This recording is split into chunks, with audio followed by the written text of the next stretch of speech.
Hello, warriors and war chiefs. My name is tvsky, and let's have a little chat about the Horde. So, 1994, the very first Warcraft game ever is released. It's one of the first games I ever get to play on a PC, orcs and humans. And what you're watching right now is the intro cinematic to that game.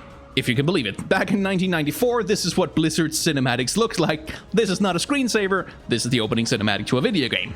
So, in this game, there's not... the orcs are the bad guys, the humans are the good guys. There's really not a lot of nuance, there's not a lot of room for debate on this point. The humans are the good fantasy heroes, swinging their swords about for truth, justice, compassion, and goodness towards all man, while the orcs are a little bit more blood for the blood god. They want to raid and kill and pillage and murder and burn. Yes, because we're orcs, we are evil, and we're evil because we want to kill things. Yo! Zug zug dabu! That's very much what the orcs are like in this game. They are the unambiguous, they're just the bad guys, and there's not a lot more to them than that. Was a little bit more to them. They're kind of patterned after the Mongol hordes. There's a whole aesthetic thing going on there. But they are the bad guys. The humans are the good guys. It is fantasy knights versus fantasy orcs. In the best tradition of Tolkien, not a lot of ambiguity there. That carries over into Warcraft 2, Tides of Darkness, where, canonically, the orcs win the first game. They win Warcraft 1, they drive the humans out of their kingdoms, and the humans flee across the sea to another human kingdom called Lordaeron, and the orcs elect to follow. They follow in boats, and this is why Warcraft 2 is called Tides of Darkness, is because one of the big new innovations, one of the big new gameplay additions to that game was naval combat, that you could fight things on boats now. Wow, that was kind of a big deal back in the 1990s, if you can believe it. But the orcs win the first conflict, then they follow the humans to Lordaeron, where they have another grand conflict that ends in the utter defeat of the orcish horde as the humans destroy the dark portal from whence the orc horde has entered Azeroth. Then there's an expansion beyond the Dark Portal where the humans actually go into the Dark Portal and onto the world of Draenor and fight the orcs there and do some stuff there. Not a lot different happens. Once again, the humans win. The portals are destroyed. The orc horde is destroyed or is ended as a threat to the human kingdoms of Azeroth. And so you would think we follow on into Warcraft 3, however, not so. This is Warcraft Adventures Lord of the Clans. It's a video game that was never actually released, although, you know, clearly it got out somehow. Blizzard were creating a point-and-click adventure game in the Warcraft universe, and here, finally, we begin to see a shift in how the horde of orcs is portrayed, because you play as an orc that you may have heard of before, an orc named Thrall, who is in captivity with the humans, who is being essentially kept as far as I recall, he's kept as a kind of pet or a slave by a group of human nobles, and he decides to break free of that life, to break out of his captivity, and go out on an adventure in Azeroth to find his place within the clans of the Horde. And this is the first time we see a more complex understanding of what the orcish horde is, what their history is like, what are their personalities like, why are they the way they are, is there more to them than just being evil and wanting to burn and kill things? And well, yes, it turns out. Now, Warcraft Adventures is never actually released. As far as I know, it's actually a finished game, but Blizzard elected not to release it because they just weren't happy with it, which, you know, kudos to them for making that call so late into the process, but that's nonetheless what they do, and instead they begin working on StarCraft, as far as I recall. But this is the first time that we see, first of all, a bunch of the characters who are going to become important in Warcraft lore. We see Thrall, we see Gaslow the Goblin, who you ran into there, where you run into Grom Hellscream, among others, and who was also in Warcraft 2, I believe, actually. Yes, he was a unit in Warcraft 2, as a hero unit in that game as well. And this is kind of the first time that the Orc Horde is portrayed with any more complexity and sympathy than the rampaging horde of murderers that they were very much in Warcraft 1 and 2. Anyway, all of this is scrapped, but a lot of it, like pretty much all of the story beats, the ideas from Lord of the Clans carries over into Warcraft 3, where we once again play as Thrall, now War Chief of the Horde, seeking to lead his people out of captivity in the human lands to a new existence on the continent of Kalimdor, where he can rebuild the Horde and they can reclaim some of their old lost nobility, because as it turns out, the orcs were not just a bunch of bloodthirsty, war-crazy murderers and destroyers. They were corrupted by demonic forces beyond their control, by a ridiculously evil warlock striking a deal with literal demons to turn them into this rampaging evil horde, to turn them into this corruption of their former noble selves. And so a lot of the narrative of Warcraft 3, especially as it concerns the orcs, is concerned with the orcs reclaiming their heritage, reclaiming their nobility, building a nation of peace for themselves where they can, rebuild their culture, rebuild who they are, and find a new identity and a new way of living for themselves, which is why Thrall takes the Horde to Kalimdor in the first place. Of course, as it turns out, it's not... He doesn't get called to Kalimdor just to kind of settle down and be a farmer. He gets called there because, well, the Burning Legion is back, and they kind of have to die. And so the Orc Horde, in their storyline, manages to defeat the evil influence of the Burning Legion once again, personified in the character of Grom Hellscream, a character who, as I said, he was in Warcraft 2. He was a blood-crazy, bloodthirsty, rampaging warrior of the Horde back in the day, and he gets tempted once again to reclaim the power, that demonic power that once fueled the Orc Horde, in order to carry out the commands of his war chief. And so poor Thrall once again has to take up arms against his own kinsmen in order to finally purge the influence of that miserable demon from his race and save them from the monsters that they have become. They managed to reclaim themselves, and at the Battle of Mount Hyjal, finally, the world, alongside the Alliance, alongside the Night Elves, they managed to reject the power of the Burning Legion, to reject the power of the Lich King and banish them from Azeroth at least for a time. And so an uneasy peace is struck between Horde and Alliance as they live side by side on the continent of Kalimdor, carving out lives for themselves, trying to find, a new path forward. Then entered the expansion, the Frozen Throne.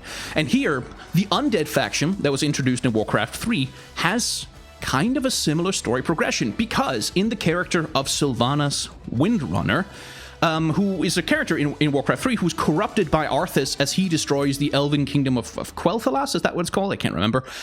He destroys the Elven Kingdoms and turns Sylvanas into a Banshee, just a corruption of her former self, an undead slave enthralled to the Lich King. But in the Frozen Throne, the Lich King is weakened enough that Sylvanas can escape his control, and she flees and establishes for herself and for her fellow undead their own faction, the Forsaken, I think they're called. I'm bad with names.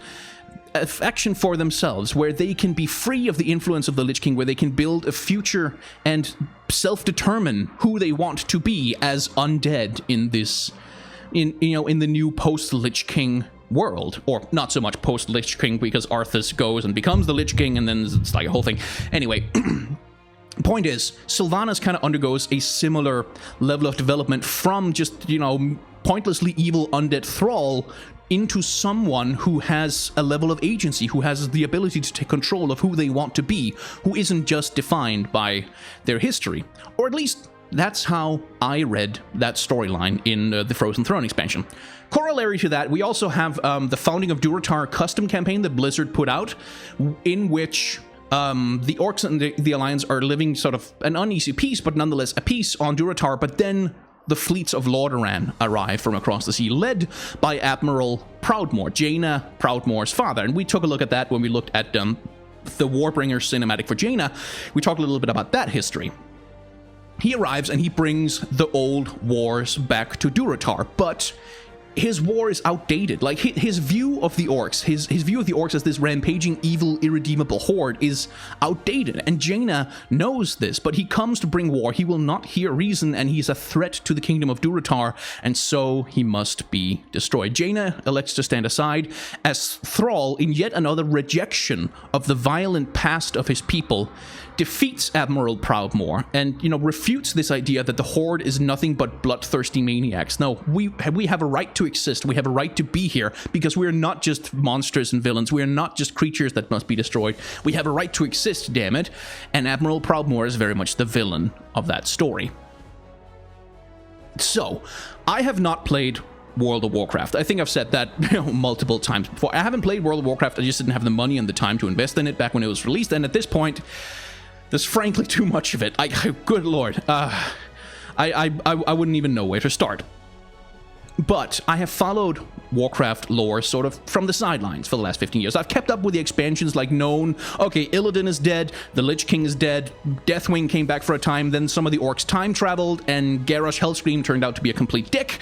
Lots of stuff happened. I'm sort of tangentially aware of the, broad strokes of it, even if I couldn't tell you much about the specifics. And so I was interested when Blizzard decided to announce Battle for Azeroth.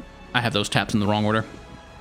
Because the Battle for Azeroth is an interesting concept. It is sort of, okay, we've had 15 years of various expansions. They've gone to alternate dimensions. We have fought the Burning Legion again. We've fought Deathwing. There's been a Cataclysm. There's been a Burning Crusade. There's been, the Wrath of the Lich King and all this stuff. All these sort of excursions kind of away from the foundation of Warcraft. But here, Battle of Azeroth, we're going back to our roots. We're going back to where it all started. Horde versus Alliance, Orc versus Human, for the future and the soul of Azeroth itself. And that to me was very interesting because, wow, okay, as a writing project, that is ambitious to take 15 years of incredibly extensive and often very convoluted development history on this massive, massive video game and say, okay, so how do we bring that full circle? How do we bring that back to the roots of the franchise, to the roots of the game? How do we bring that back to where we started? And they've made some interesting choices. So, Bringers Sylvanas comes out, and I'm not alone in saying that I'm a little bit confused by this short, because, like I said, Sylvanas, the last time I heard of her was she had broken free from the control of the Lich King. She had sort of, okay, I don't want to be just another evil undead. I want to have a kingdom. I want to have a life for myself. I want to have an existence. We deserve to exist. Even if we are among the cursed and the undead, we deserve to have a life. We deserve to self-determine. And that was sort of my impression of who her character is. But then this short comes out, and just without over-explaining it too much, she wins a battle that has happened before the short starts. She finds a wounded soldier on the battlefield and has a conversation with her, wherein the soldier goes like, hey, that tree over there, it's full of women and children and civilians and just like people who can't fight back. Could you please not be completely a petty bitch and burn it for no good reason? Could you please not do that? And Sylvanas is like, you know what? I am gonna be a petty bitch. I'm gonna be an extremely petty bitch, and I'm gonna burn the whole thing while taunting you about how petty a bitch I'm gonna be. And I'm gonna tell you not only that I'm gonna kill all your friends and your family and everyone you have ever known and everyone who's in that tree, but I'm gonna kill hope itself. It's her cartoon villain speech. It wouldn't be out of place coming from the mouth of Skeletor in some gritty He-Man reboot. Like it's profoundly obviously evil. And I'm not alone in being a little bit confused by that, because like I had the impression that there was gonna be like that there was a little bit more to Sylvanas, and I was weirded out by that, and I was very critical of it, and I still am, because Sylvanas, I understand from my timeline that a lot of people who are fans of Sylvanas, who are fans of her characterization and who she used to be, are also pretty disappointed by Sylvanas taking like this massive heel turn, just turning into a complete out and out, unambiguous, unrepentant cartoon villain. That's not really what a lot of people wanted from her. And I completely understand that. But then they release... Oh, hang on. Wait, no, wrong. This old soldier cinematic. I misclicked the thing there. Which focuses on the character of Saurfang. Now, Saurfang he wasn't in Warcraft 1, 2, or 3, I believe. I mean, canonically, he was probably present during those wars or something like that, but he was not a character in those games as I remember being part of the narrative. But he's someone who's been very much a part of the narrative of World of Warcraft. And here, we see Saurfang taking rather substantial exception to Sylvanas' behavior. He's not in favor of burning down a tree full of defenseless civilians. That is an action without honor, as he puts it. And for him, this is a betrayal of the ideals of the Horde. This is a betrayal of everything that the Horde has fought to become, as we see exemplified over the course of the interaction with Sappy Boy, who, yes, is indeed the very best boy, because what he is doing in this short is he's taking off all the symbols of the Horde. He's taking off the armor, he's taking off the shoulder pads, and he's taking off the pendant that he took from the body of his dead son, who had died a warrior's death on the battlefield, a pendant with the symbol of the Horde painted on it. He's divesting himself of it. He's renouncing, essentially, his membership in the Horde because he's had enough. Like, that breach of honor, that breach of trust that Sylvanas committed is enough. He's old, he's tired, he's weighed down by his history, and he can't take it anymore. Fortunately, though, Zappy Boy is there, and Zappy Boy manages to remind him of what the Horde really means. It means togetherness, it means closeness, it means a family, it means a community, especially for those people who have nobody else left, like, for instance, Saurfang himself, or poor Zappy Boy, who has lost his father. The Horde is about having a community in a world that doesn't want you to have one, that doesn't want you to have togetherness, that doesn't want you to have people near you to call your own. The Horde is a form of, you know, it's a found family, essentially. And that's what Zappy Boy manages to remind Saurfang of. And when I saw this short, and I started to compare it to what was going on with, not this one, with Sylvanas, in this one, I think I start to see what Blizzard is trying to do here. I'm not sure I like, again, a lot of people were fans of Sylvanas. I think it kind of sucks to have her turned into a one-dimensional cartoon villain, but I think there is something more going on here. And this is why we opened this video with a lengthy discussion of the history of Warcraft games and the portrayal of the Horde in Warcraft games, because one of the central questions in the portrayal of the Horde in the Warcraft franchise is, can they ever be anything more than their origins? This is the question at the heart of Warcraft 3 is, you take the Horde away from the human lands, but can they ever truly escape that legacy of war? Like, that's why Admiral Proudmoore arrives from Lordaeron, is because, like, the Horde were cartoon villains back in the day. They were cartoonish, destructive, evil, blood for the blood god level, just chaos god worshipping evil villains, destroying everything, ruining everything. And the question that's very much at the heart of Thrall's story and at the heart of Warcraft 3 is, can they escape this? Can they become something more than just this rampaging horde of evildoers? And so we get the Sylvanas short, where all of a sudden it kind of seems like the war chief of the Horde is back to being a cartoon villain, is back to being that, just the person who kills innocent civilians just because she's petty, and because, like, oh, bad things were done to me, so I'm gonna do bad things to everybody else. That's the language of the presentation as it's going on here.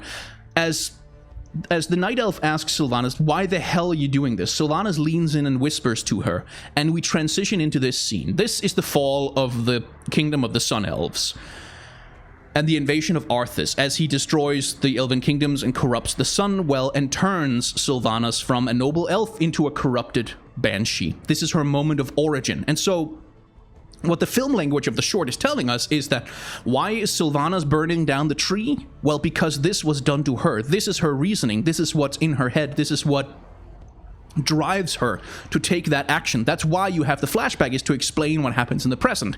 That's sort of the standard film language version of how do you explain this kind of thing.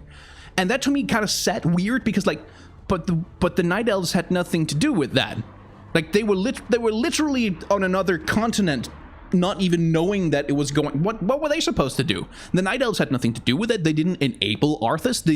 They weren't part of the conflict. Why would you punish the Night Elves for something that happened to you? Well, here we reach what I think is the crux of the conflict that's being set up here, because Saurfang is the one who isn't happy with what Sylvanas has got going on here. So Sylvanas is someone, and this is what we're being told in this short, Sylvanas is someone who is utterly defined by this moment.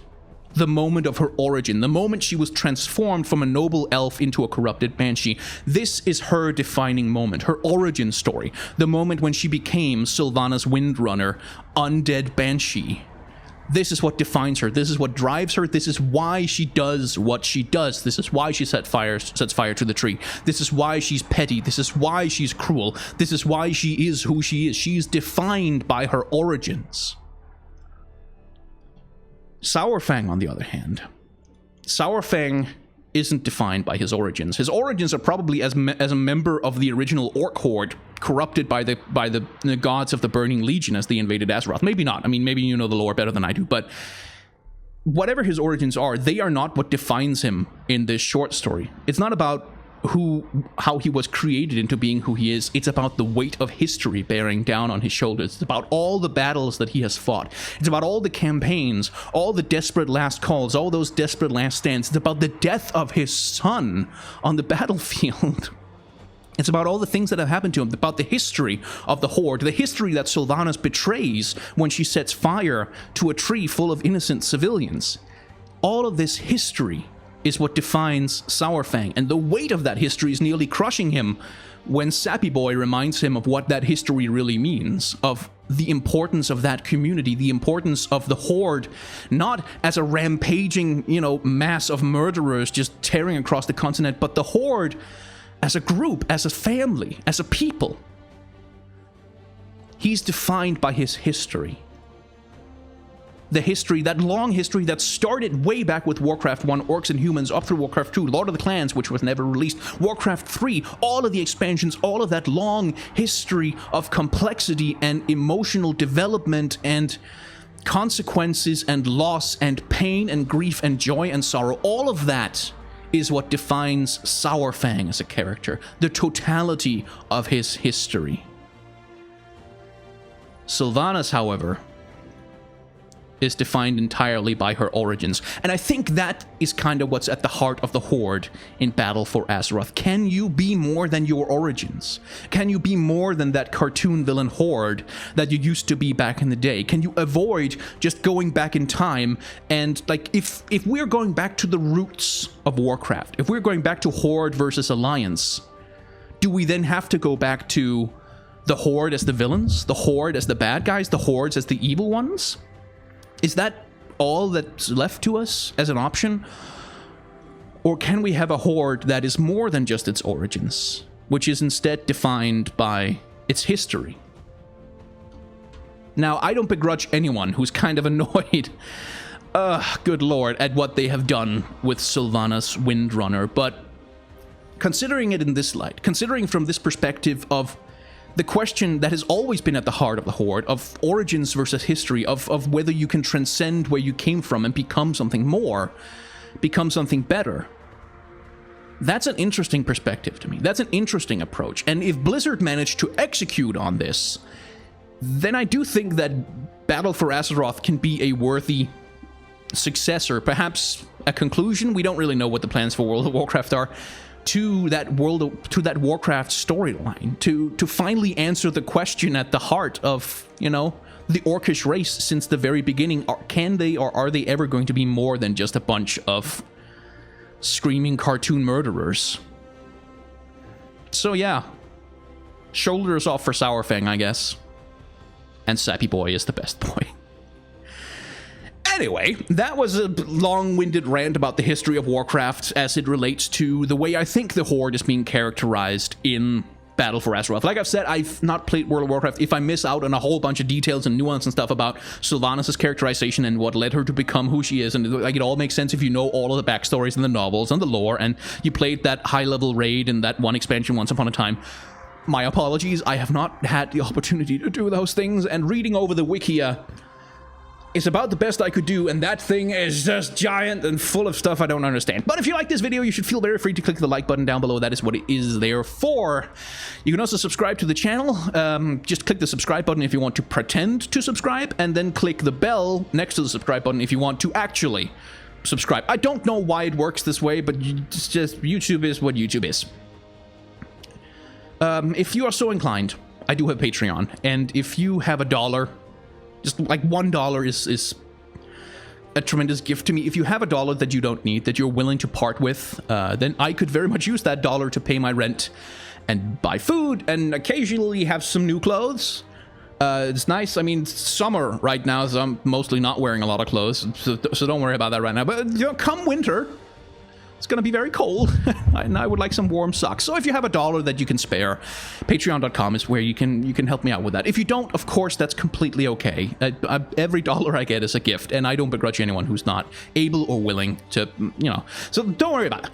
If you didn't like the video, that is completely okay. There's a dislike button down below for your convenience, and I promise you that it's safe to click on. Completely safe Absolutely nothing to worry about. Now, if you've heard rumors that it has been secretly infected with the blood of a demon lord from another dimension, and if you click upon it, you're going to be infected, and your entire being is going to be transformed into a warrior of such rage and fury as the world has never known, and you're going to be unleashed as a torrent, as a tide of burning destruction across the face of this entire planet and to the planets beyond until all is consumed by unholy fire. No, that's silly. No one would do that. No. What the hell did that? No. It's fine. It's fine. You can click it. Nothing's gonna happen. Thank you very much for watching.